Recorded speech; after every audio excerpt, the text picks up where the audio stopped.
Hello दोस्तों, नमस्कार और स्वागत है आप सभी का आपके अपने YouTube चैनल भावी शिक्षक पर।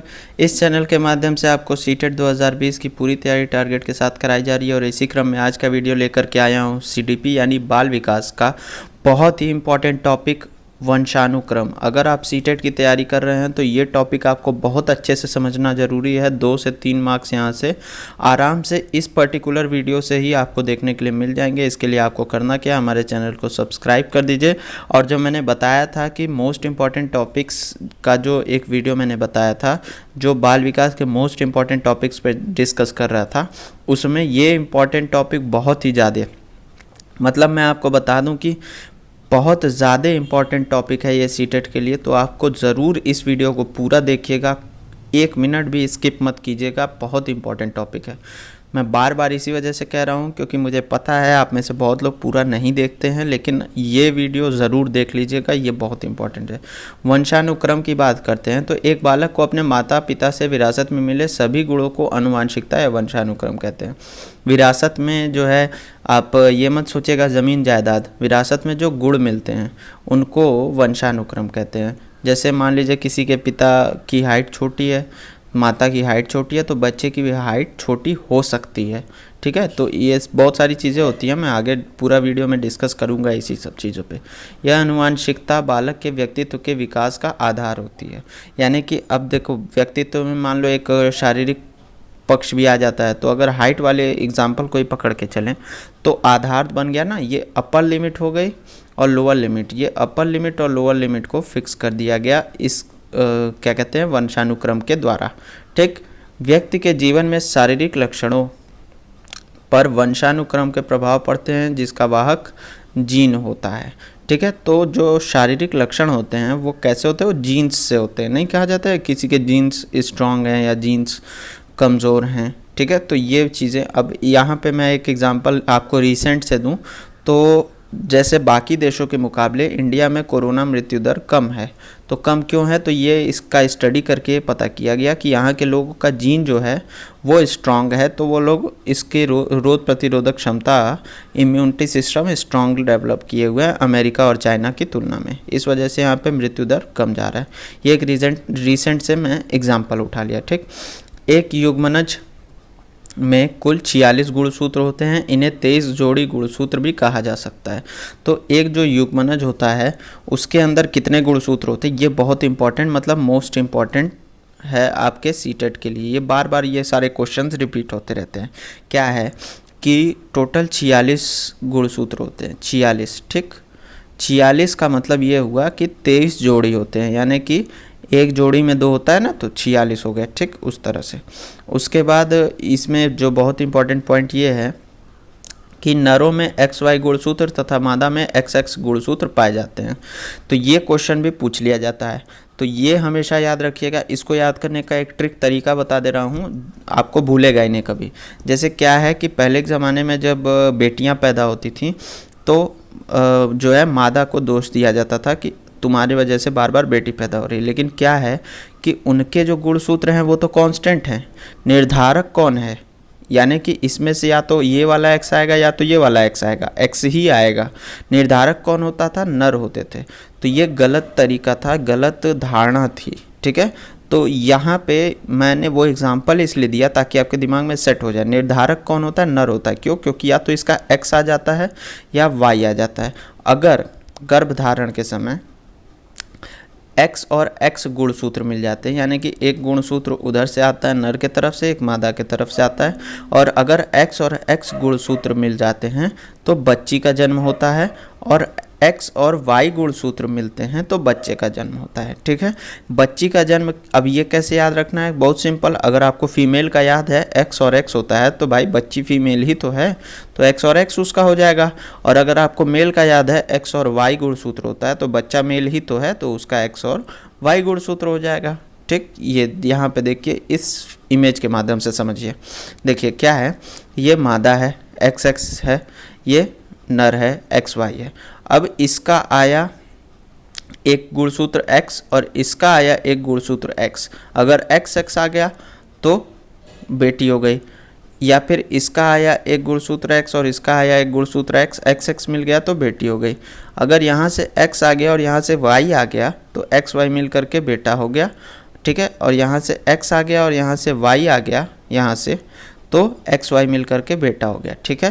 तो ये चीज़ पूछ ली जाती है, पूछी जाती है, मैं बार बार कह रहा हूँ पूछा ही जाता है हमेशा, तो याद रखना ज़रूरी है। क्रोमोसोम्स की बनावट धागे की तरह होती है, ये ऐसे धागे की तरह जो है क्रोमोसोम्स की बनावट होती है। तो ये बहुत एक तरह से धागे की तरह एक दूसरे में वो जुड़े हुए रहते हैं, उलझे हुए रहते हैं, ठीक है।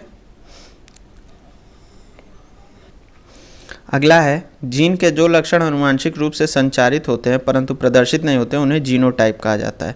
अब ये क्या है कि जैसे जीन से जो भी लक्षण हैं चाहे वो प्रदर्शित हो चाहे ना हो, वो संचारित हो जाते हैं। जब संचारित हो गए माता पिता से बच्चे में आ गए तो कई बार ऐसा होता है कि लक्षण तो कई सारे आए लेकिन वो प्रदर्शित नहीं हुए एक तरह से। अब इसका मैं एग्जांपल लेकर के आपको समझाता हूँ तभी आपको समझ में आएगा।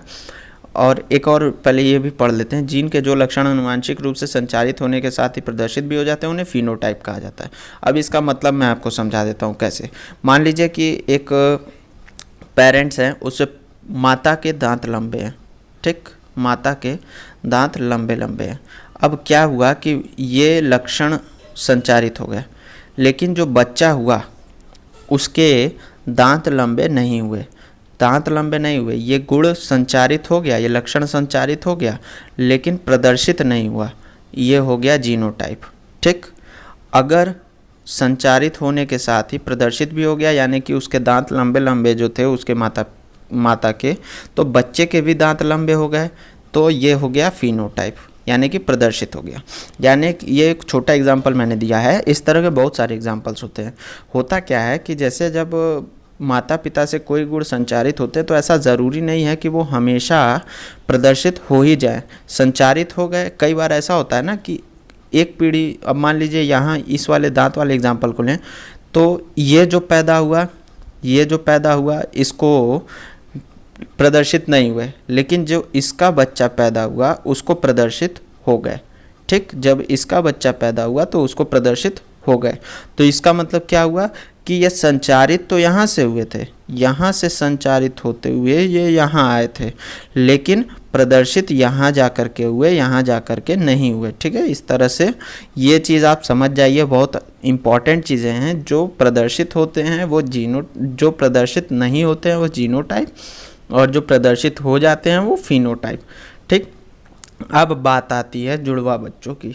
जुड़वा बच्चों के बारे में, जो जुड़वा बच्चे दिखने में एक जैसे होते हैं वे एक ही युग्मनज से उत्पन्न हुए होते हैं, ठीक। इनका लिंग भी एक ही होता है यानी कि अगर लड़का हुआ है तो बॉय हुआ है तो दूसरा भी बॉय ही होगा। ये एक ही युग्मनज से उत्पन्न हुए रहते हैं। इनको कहा जाता है इंग्लिश में मोनोजाइगोटिक यानी कि एक ही जाइगोट से उत्पन्न हुए हैं। ये दिखने में भी सेम सेम होते हैं, इनका लिंग भी सेम सेम होता है, ठीक है। अगला बात कर लेते हैं, जो जुड़वा बच्चे दिखने में एक जैसे नहीं होते हैं वह अलग युग्मनजों से उत्पन्न हुए होते हैं। यानी कि ये क्या है, ये दिखने में एक जैसे नहीं होते हैं, इनको कहा जाता है फ्रेटर्नल ट्विंस। यानी कि ऊपर वाले को कहा जाता था आइडेंटिकल यानी एक जैसे, इनको कहा जाता है फ्रेटर्नल ट्विंस यानी कि एक दूसरे से अलग। दिखने में एक जैसे नहीं होते हैं, पैदा एक ही साथ हुए, दिखने में एक जैसे नहीं होते हैं। हो सकता है कि ये इनका लिंग भी समान ना हो या फिर भिन्न भी हो सकता है। यानी कि इनका लिंग समान भी हो सकता है, भिन्न भी हो सकता है। यानी कि बॉय बॉय भी हो सकता है और बॉय गर्ल भी हो सकता है, ठीक है। ये चीज़ बहुत इंपॉर्टेंट थी, बॉय बॉय भी हो सकता है और बॉय गर्ल भी हो सकता है। किसमें, जब ये एक से ज़्यादा यानी कि दो अलग अलग युग्मनजों से उत्पन्न हुए थे। इनको डाइजाइगोटिक भी कहा जाता है। ऊपर वाला मोनोजाइगोटिक एक ही से उत्पन्न हुए तो भाई सही बात है, एक ही से उत्पन्न हुए तो एकदम सेम रहेंगे। और जब दो अलग अलग से उत्पन्न हुए तो डिफरेंस आ जाता है। वो ऐसा होता है कि पैदा दोनों साथ होते हैं लेकिन दिखने में एक जैसे नहीं हो सकते हैं या दिखने में लिंग में अलग अलग हो सकते हैं, ठीक है। तो ये चीज़ें इसको मैं एक्सप्लेन कर देता हूँ या इस इमेज के माध्यम से। देखिए, अगर एक एग और एक स्पर्म मिल करके बनते हैं सेम प्लेसेंटा में तो ये जो है ये हो गया मोनोजाइगोटिक, ठीक, ये आइडेंटिकल ट्विंस पैदा हो जाते हैं। और 2 एग और 2 स्पर्म मिल करके ये बनते हैं तो ये फ्रेटर्नल ट्विंस पैदा हो जाते हैं। ठीक है, ये अलग अलग प्लेसेंटा में होते हैं। ठीक, इसी के साथ आज का वीडियो समाप्त हो गया। वीडियो बहुत इंपॉर्टेंट था। इसके बाद मैं वातावरण का भी वीडियो ले आऊँगा, इसी तरह के और भी वीडियोज़ लेकर के आऊँगा। वीडियो लाइक कर दीजिए, शेयर कर दीजिए और चैनल को सब्सक्राइब कर दीजिए। धन्यवाद। जय हिंद।